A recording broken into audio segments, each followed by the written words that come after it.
The chamber was tense, the kind of silence that doesn't calm but coils, waiting to snap. Cameras whirred, pens hovered, and then came the thunder. Bill Barr's voice cracked through the air, sharp and dismissive, as he leaned forward and barked, "That's enough!" The words didn't just echo off the walls. They landed like a slap meant to silence, meant to remind everyone in the room who had once wielded power. For a moment, the room froze. Staffers shifted in their seats, a ripple of discomfort rolling across the panel. To some, it was the familiar sound of arrogance, an old hand of power, unaccustomed to being challenged, raising his voice as though authority alone could crush dissent. To others, it was the sound of something uglier, the sneer of dismissal aimed at a younger, black woman daring to stand her ground in a place where voices like hers were never meant to dominate. Jasmine Crockett didn't flinch. She didn't even blink. She sat there calm, her gaze steady, her posture unshaken, the storm of Barr's outburst crashing against her like waves against rock. In that stillness, the entire room seemed to tilt. The silence wasn't submission, it was suspense. Everyone knew she would answer. The only question was how.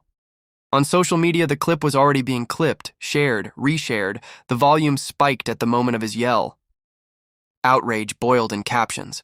Unbelievable. This is what they think they can get away with. In living rooms across the country, immigrants, young progressives, people of color sat forward in their chairs, hearts pounding with a mix of anger and anticipation.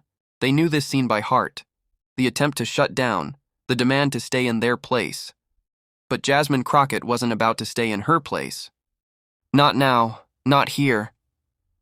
Her lips parted, her tone measured, her words carrying the kind of weight that comes not from volume but from truth. The entire room leaned in, because in that second, everyone sensed it. History wasn't measured in shouts, but in replies. And the reply that was about to come would not only answer Barr, it would define her. What she said next would leave the room reeling. The headlines rewriting themselves in real time, and a nation staring at their screens in disbelief. Every congressional hearing carries weight, but this one carried more than procedure. It carried the gravity of America's unresolved questions. What do we stand for? Who gets to be heard? And what happens when those once untouchable in power are forced to answer for their record in front of voices they never expected to face? The stakes were not confined to that room. They stretched outward into living rooms, news feeds, and classrooms. People weren't watching to learn about obscure policy details. They were watching to see whether the old guard of privilege could still roar loud enough to silence the rising chorus of new America, an America younger, more diverse and unafraid. Bill Barr had spent a career cloaked in the authority of institutions. To him, a raised voice was more than frustration, it was muscle memory. It was the echo of decades when men like him could dominate simply by being louder, by asserting command without ever having to earn respect. His bark of, "That's enough," was more than a reprimand. It was a signal flare of fear, fear that his grip on the narrative was slipping, fear that the control he once took for granted was now contested, and that was precisely why Jasmine Crockett's presence mattered. She represented everything his voice sought to drown out. A daughter of the South, a lawyer who knew the law not as an abstraction, but as a lived shield for those dismissed and discarded. She carried into that chamber the kind of authority Barr could never mimic: authenticity. The hearing wasn't just a clash of personalities, it was a clash of eras. On one side, a relic of concentrated power, raised to believe institutions existed to protect people like him. On the other, a rising leader whose very existence in that seat symbolized how much the nation had changed and how much further it could still go. Americans watching at home felt the stakes too. The immigrant mother who had been told to keep quiet. The young activist who had been shouted down at rallies. The student who had been dismissed in classrooms because of their accent, their skin, their gender. For them, Barr's outburst wasn't just about him. It was about every gatekeeper who had tried to slam the door in their faces, and so the air hung heavy with expectation. Crockett's silence after the outburst wasn't weakness. It was the calm before a reckoning. You could almost hear the nation whispering, "How will she answer? Will she yield? Or will she rise?" This wasn't just politics, it was identity. It was power colliding with dignity. It was America holding its breath, watching to see which side of its own reflection would speak louder. And just as the moment seemed to settle, as if Barr's words might dominate the air, Crockett shifted in her chair. leaned toward the mic and prepared to answer. What came out of her mouth would not only pierce Barr's command, it would pierce the illusion that arrogance could still rule unchallenged. To understand why Bill Barr erupted with such raw impatience, you have to step back into the long shadow he's cast over American power. He wasn't just any man at that hearing table. He was a symbol of a world where institutions bent easily to the will of a select few. For decades, Barr had cultivated an image of the steady hand, the consummate insider, the one who knew the levers of government better than anyone else. But beneath that calm veneer lay a pattern, a reflexive defense of power, no matter who it served. As Attorney General, Barr's critics often accused him of wielding the Justice Department not as a shield for the people, but as armor for the presidency. Again and again, when faced with moments that called for independence, he appeared instead as the loyalist, smoothing over controversies, protecting the powerful from consequences. To his admirers, this was stability. To his detractors, it was corruption draped in legal jargon. Think back to the Mueller report. A nation waited for answers, desperate to know the truth of foreign interference in presidential conduct. And who stepped forward to control that narrative? Barr, with his carefully crafted summary that downplayed what lay inside, buying time, shaping perception before anyone could see the full report. By the time the real findings emerged, the damage was done. Trust had already been fractured. Or consider the summer of protests when America erupted over racial injustice. Where many saw pain, Barr seemed to see only threat. Images of federal forces pushing into the streets, clouds of tear gas hanging over peaceful demonstrators. These moments etched themselves into the memory of a generation. And behind the scenes, reports painted Barr as the strategist of force, the one urging an iron fist approach when the streets were crying out for accountability. Over time, a picture emerged of a man who never shouted until he was cornered. Barr preferred quiet maneuvers, subtle manipulations, decisions tucked inside technical language. His genius was in making control look like normalcy.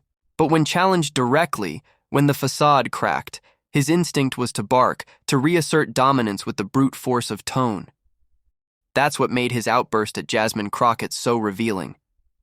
Here was a man who had walked the corridors of power for decades, who had faced down critics with the calm confidence of someone convinced history was on his side.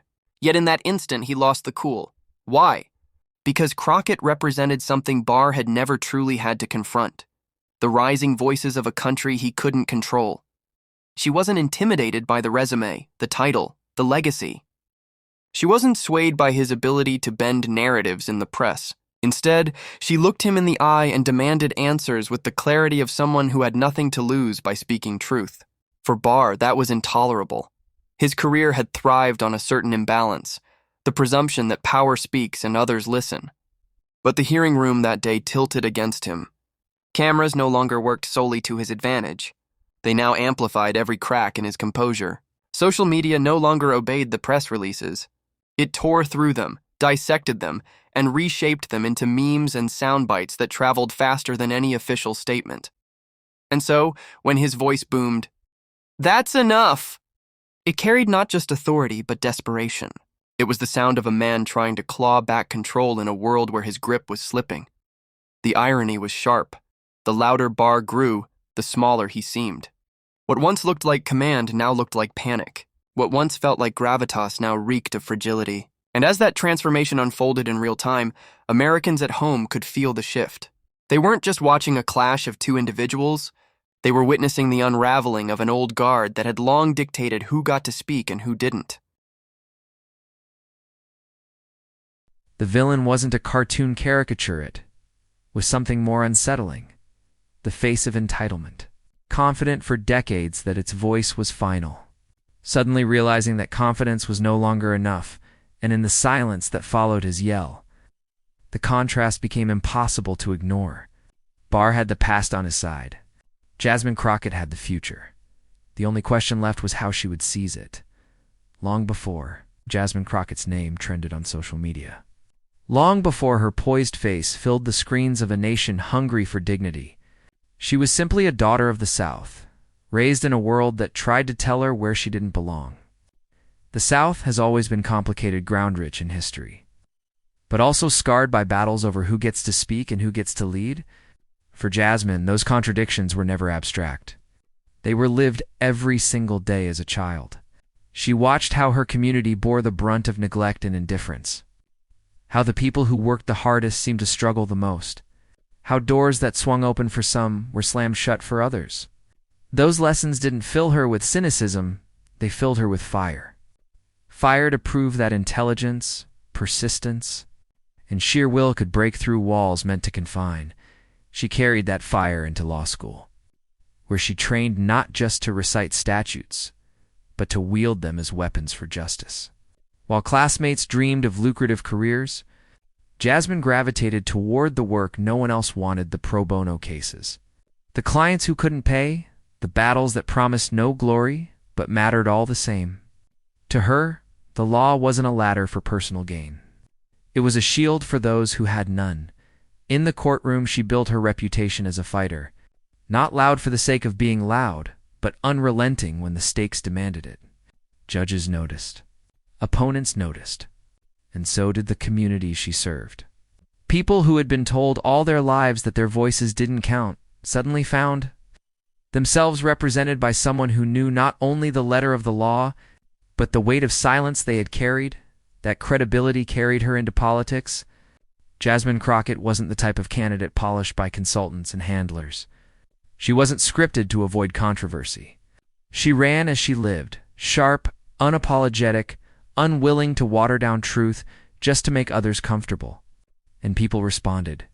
They saw in her the reflection of a new America, diverse, resilient, impatient with old hypocrisies, and determined to claim space at the table. What set her apart wasn't just her identity, though that mattered. It was her refusal to shrink from confrontation. She understood that dignity doesn't mean quiet acceptance. Dignity means meeting arrogance head-on and exposing it for what it is. Each time someone tried to dismiss her, she answered not with bitterness, but with clarity. That combination, fire and poise, made her dangerous to the very people who thrived on intimidation. By the time she stepped into the hearing room opposite Bill Barr, she had already lived through countless smaller versions of that moment. Every sneer in a classroom, every dismissal in a courtroom, every attempt to talk over her in meetings, they had prepared her. They had trained her patience, sharpened her words, taught her the art of timing. It's easy to underestimate someone like Crockett until she speaks, and then it becomes impossible to ignore her. That day, as Barr's voice exploded in that chamber, he wasn't just yelling at a congresswoman. He was yelling at decades of progress he couldn't undo. He was yelling at every immigrant family that refused to be invisible, every woman who refused to be silenced, every black leader who carved their way into halls built to exclude them, and Jasmine knew it. She knew she wasn't answering just for herself. She was answering for those who would never get the microphone, would never sit in that chamber, would never have the chance to look power in the eye and call it out. That weight could crush some. For Crockett, it fueled her. Her story was never about ease or entitlement. It was about resilience, carved through adversity. She had lived what so many in America lived: being underestimated, being doubted, being told that's enough long before she ever reached the table. That's why the words didn't scare her. They didn't silence her. They reminded her of exactly why she was there. So as the camera zoomed in, as the audience leaned forward, as Bill Barr tried to wield his past like a weapon, Jasmine Crockett sat rooted in her own history. A history of battles won not through shouting, but through resolve. A history that told her one unshakable truth: dignity doesn't need permission, and it was that history, carried in every syllable of her reply, that would make her answer unforgettable. The silence in the room was no longer Barr's to command. It belonged to her. What she said next would turn a moment into a movement. The tension didn't just rise, it tightened. Like a wire pulled to its breaking point, Bill Barr leaned back in his chair, his face flushed, his jaw set in the familiar arrogance of someone used to getting the last word. His booming command of "that's enough" still seemed to linger in the air, but Jasmine Crockett refused to let that echo be the end of the story. Her voice cut through the chamber, firm but measured. She didn't shout. She didn't need to. Instead, she spoke with the kind of composure that makes silence work for you, the kind that turns every word into a blade. Barr tried to interrupt again, his tone dripping with condescension, but Crockett's reply landed sharp and unyielding. The contrast was striking. He grew louder. She grew clearer. Cameras darted between them, an aging statesman fighting to maintain control, and a rising leader unshaken by the performance of authority. The clash wasn't just about content. It was about demeanor. Barr's impatience painted him as brittle. Crockett's composure painted her as indestructible. Every time he attempted to drown her out, she returned with precision. Like a fencer parrying a clumsy strike, observers in the room shifted uncomfortably. Some tried to mask their smirks. Others glanced at their phones, already drafting the tweets that would define the moment. Outside the chamber, viewers were glued to screens, sensing that this wasn't just sparring. It was unraveling. Barr's temper betrayed him. Crockett's patience elevated her. Then came the escalation. Barr leaned in again, his voice heavy, trying to bulldoze the conversation back into his control. "You're out of line," he muttered, low, but audible enough to carry. And just like that, the stakes doubled. It was no longer about an exchange of words. It was about respect, about who had the right to stand their ground. Crockett didn't blink. She pressed forward, each point sharper than the last, exposing contradictions in Barr's record, spotlighting the hypocrisy that had long hidden behind his polished legalese. The more she spoke, the more his mask cracked. His hand tapped impatiently on the desk. His eyes darted to allies, looking for support that never arrived. It was the oldest play in politics, an elder of power trying to silence, a rising challenger, but this time the script was failing.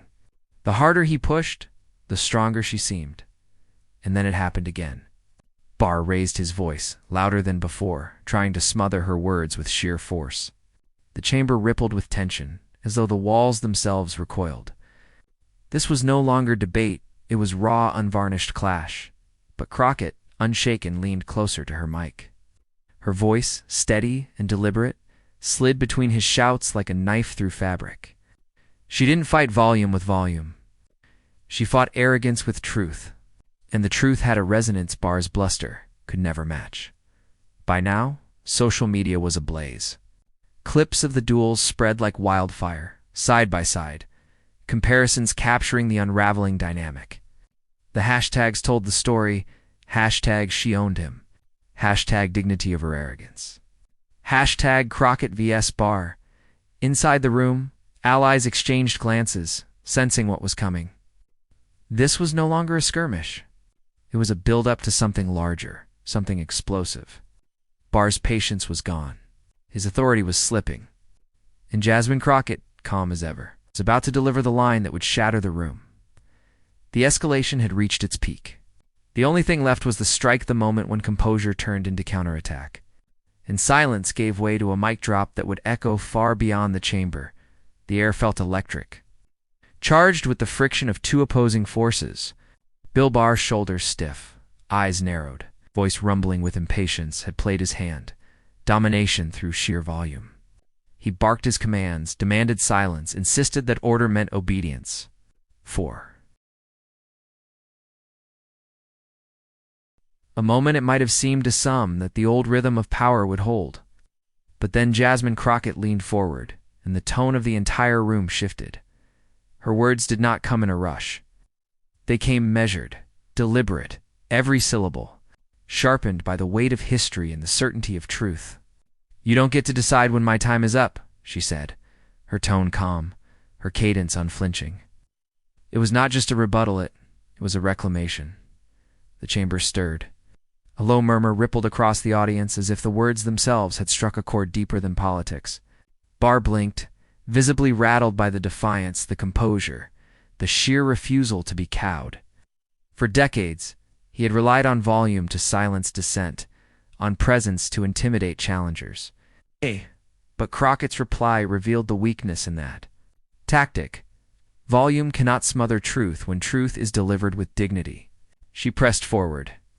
"What you call enough, the American people call accountability. What you call order, we call silencing. And I refuse to be silenced, not today, not ever." The line landed like a thunderclap. Hush spread. Across the room, the kind of silence that follows a blow no one saw coming. On social media, the moment exploded instantly. Clips of Crockett's words spread in seconds, captions blazing. This is leadership. Finally, someone said it. Screens lit up from coast to coast as progressives, immigrants, young voters, people who had long felt their voices drowned, saw themselves reflected in her defiance. Barr shifted uncomfortably, muttering something under his breath, but Crockett was not finished. Her voice gained momentum, not in anger, but in resolve. For too long, voices like mine have been dismissed, told to sit down, told to wait their turn. But let me remind you, this chamber belongs to the people, not to the powerful few who think they can shout us into silence. The words cut deeper than any raised tone. Barr's expression hardened, but his authority seemed to shrink with every second she spoke. His interruptions grew weaker, his posture more defensive. What had begun as a show of dominance had collapsed into a desperate attempt to hold ground that was already gone. Crockett's rhythm built like a sermon, each phrase more resonant than the last. We are not here to comfort the comfortable. We are here to question power. We are here to demand answers. And if that makes you uncomfortable, maybe it's because the truth is no longer on your side. Gasps, nods. Even faint applause broke out in the room. Cameras caught staffers exchanging knowing glances, witnesses to the moment Barr's bluster cracked open. On Twitter, hashtag sword, hashtag Crockett truth, hashtag not enough. Speak up. And then came the moment, the line that would define the hearing. The soundbite that would be replayed on news shows and TikToks alike. Crockett leaned in, her eyes locked on Barr's, and delivered it with the calm precision of a scalpel. If telling the truth makes you raise your voice, then maybe the problem isn't my words, it's your conscience. The room froze. Barr sat back, stunned, the weight of the line visibly sinking into him. For a man who had spent a lifetime shaping narratives, the loss of control was palpable. He opened his mouth as if to retort, but nothing came. The silence was deafening. That silence belonged to Jasmine Crockett. In that instant, the balance of the room had shifted irreversibly. The crowd of reporters scribbled furiously, already framing the headline. Social media feeds detonated with clips, captions, reactions. Young activists posted side-by-side memes of Barr's outburst and Crockett's retort. The contrast so stark it bordered on cinematic. Late-night hosts prepped their monologues. Commentators across the spectrum knew what they had just witnessed, a mic-drop moment that would outlive the hearing itself. But for Crockett, it wasn't about theatrics. Her voice softened slightly as she drew the moment to its close, but the conviction remained unbroken. America deserves better than arrogance. America deserves leaders who don't shout at them but listen to them. And as long as I have this microphone, I will use it to speak for those who refuse to be silenced. Her final words landed like a seal on the exchange, unshakable, undeniable. The audience erupted not in chaos, but in an energy that felt like release, like vindication. For every person who had ever been told to sit down or that's enough, Jasmine Crockett had spoken. And in doing so, she had not just answered Barr, she had answered history. Yet even as the echoes of her words filled the chamber, one truth lingered. This was only the beginning. The ripples of that moment were already spreading far beyond the walls of the hearing room. The shockwaves had only just begun, and what came next would reveal just how. Deeply, one reply could reshape a national conversation, the moment Jasmine Crockett's words left her lips. The hearing room was no longer just a hearing room. It became a stage, a flashpoint, the kind of scene that ripples outward and refuses to fade. The silence Barr had once commanded was gone. In its place came the rustle of reporters typing, the buzzing of phones as staffers exchanged stunned messages, the collective recognition that something historic had just unfolded. Within minutes, clips of the exchange exploded across social media. Clip didn't need commentary. Crockett's.com retort spoke for itself, but the captions rolled in like waves. This is what courage looks like. Finally, dignity speaks louder than arrogance. Progressive influencers, immigrant rights advocates, and grassroots organizers amplified the moment, framing it as more than a clash between two people. It was, they said, a metaphor for the America they knew, the struggle between silencing power and unflinching truth. Hashtags trended at lightning speed. Hashtag THATS enough flipped on its head as a rallying cry. Hashtag Crockett clapback, a badge of honor. And the more universal hashtag dignity over arrogance, which spread beyond politics into spaces of culture, sports, even fashion. Memes circulated within the hour. Barr's scowl, side by side with Crockett's unshaken face. Captions declaring, "Guess who really had enough?" Cable news scrambled to catch up. By primetime, anchors were replaying the clip on a loop, dissecting every line. Commentators spoke of Crockett as though she had vaulted into a new tier of political leadership overnight. She didn't just hold her ground, one analyst said. She redefined it. Even skeptics admitted that Barr looked less like a statesman and more like a relic, a reminder of an era fading faster than he could shout it back. But the shockwaves weren't just in the headlines. They were personal. Across the country, young people replayed the clip on their phones, showing friends, texting family, posting stories. Children of immigrants saw in her composure a mirror of their parents' quiet strength. Black women, so often dismissed or talked over, felt a particular vindication. One viral tweet read, "Every time I was told to stay quiet in a meeting." This reply is the answer I wish I'd given. In classrooms, teachers paused to show the clip as a lesson in rhetoric, power, and resilience. At dinner tables, families debated not just what had been said, but what it meant. The moment transcended politics and became a cultural touchstone, proof that truth delivered with dignity could still shake the foundations of power. Meanwhile, Barr's allies scrambled to do damage control. Some claimed he was merely keeping order. Others insisted Crockett was grandstanding. But the more they tried to spin, the more the clip betrayed them. The visuals were undeniable. A man shouting to silence, a woman answering with composure. No talking point could erase the raw contrast. Even late-night comedians joined the chorus. Monologues turned Barr's shout into a punchline, while Crockett's reply drew cheers from studio audiences. The laughter was cathartic, but beneath it was recognition. This wasn't just comedy, it was relief. Relief that arrogance had been punctured, if only for a moment, by truth too sharp to ignore. And as the days unfolded, the impact only deepened. Crockett's name became a trending search. Her social media followers surged, her speeches replayed, on platforms where young people gathered for inspiration. She was no longer just a representative in a chamber full of familiar faces. She was a symbol, reminder that representation matters not only in theory, but in practice. When the microphones are hot and the stakes are real, for Barr, the aftermath was far less flattering. His outburst replayed again and again, each time making him look smaller, weaker, angrier.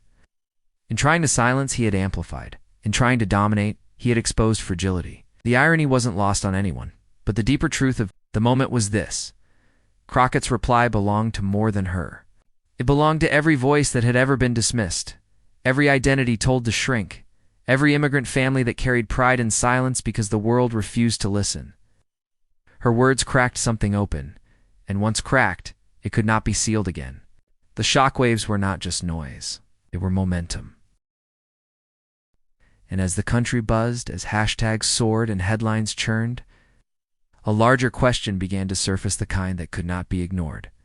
What lesson would America draw from this? Was this simply a viral clash destined to fade? Or was it the seed of a larger moral reckoning? The answer lay not in Barr's shout, but in Crockett's reply. And it was that reply that now demanded resolution. When the noise finally began to settle, when the headlines gave way to deeper reflections, the meaning of Jasmine Crockett's moment crystallized. This wasn't just about a fiery exchange in a congressional hearing.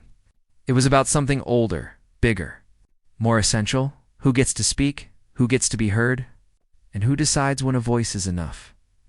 Her reply had stripped the arrogance from Barr's outburst and laid bare a truth that resonated far beyond the walls of that chamber. Dignity will always outlast domination. What shook America wasn't only the clash of personalities, but the clarity of contrast, one figure leaning on volume and entitlement, the other wielding calm conviction in the unshakable presence of someone who knows they belong. And that, at its core, was the moral. Representation isn't abstract. It's real, tangible, lived. It looks like a black woman refusing to be shouted down. It sounds like composure where others expect chaos. It feels like vindication for millions who know the sting of being dismissed. Crockett's reply reminded America that identity isn't weakness to be managed, it is strength to be celebrated. The lesson unfolded in layers. For progressives, it was validation, that standing firm against the loudest, most entitled voices doesn't just matter, it changes narratives. For immigrants and their children, it was inspiration. Proof that the dignity carried from generation to generation has a place at the highest tables of power. For women, especially women of color, it was a spark, an affirmation that when they demand respect, the ground shifts beneath them. But the moral was not only about who Crockett was, it was about what she represented. Her poise declared, without saying it outright, that America's story is not static. It is still being written. And every time someone once pushed to the margins takes the microphone and refuses to yield, the story bends a little closer to justice, even those who tried to defend. Barr's behavior found themselves grasping at excuses that only highlighted the imbalance. He was frustrated. She was interrupting. But no spin could erase the image of a man shouting down while a woman spoke up.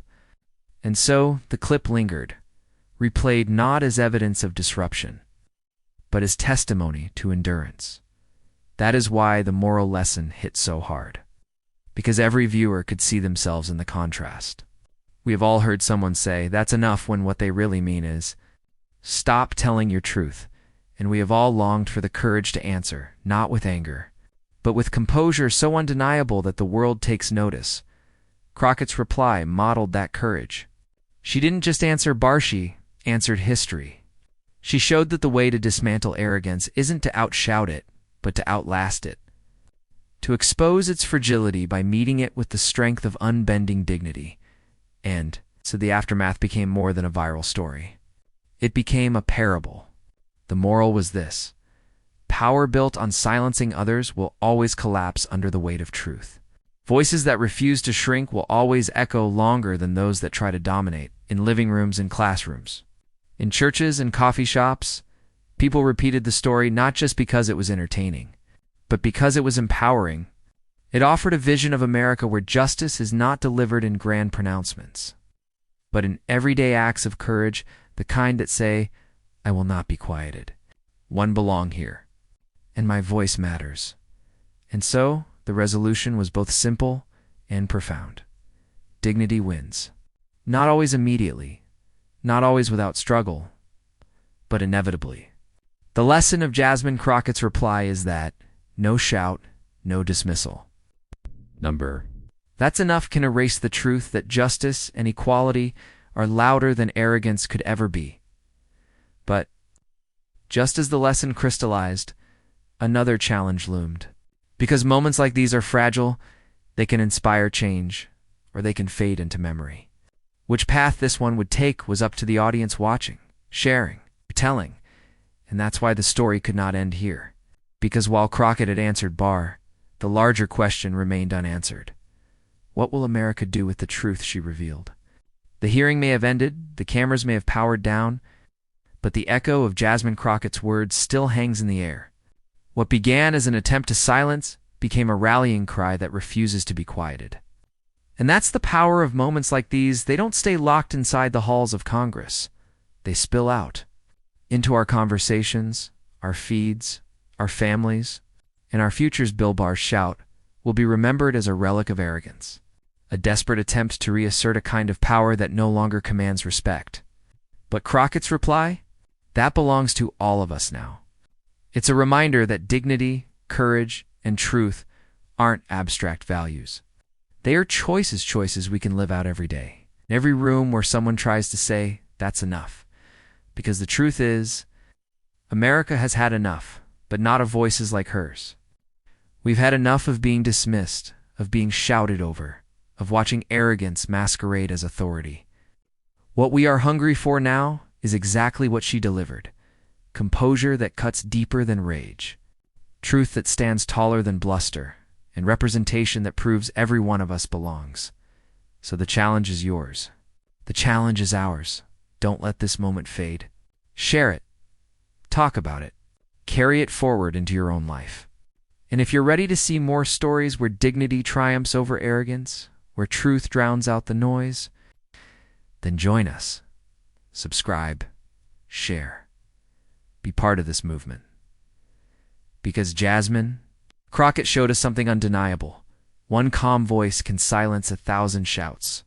And if we stand together, that voice becomes a chorus America can never again ignore.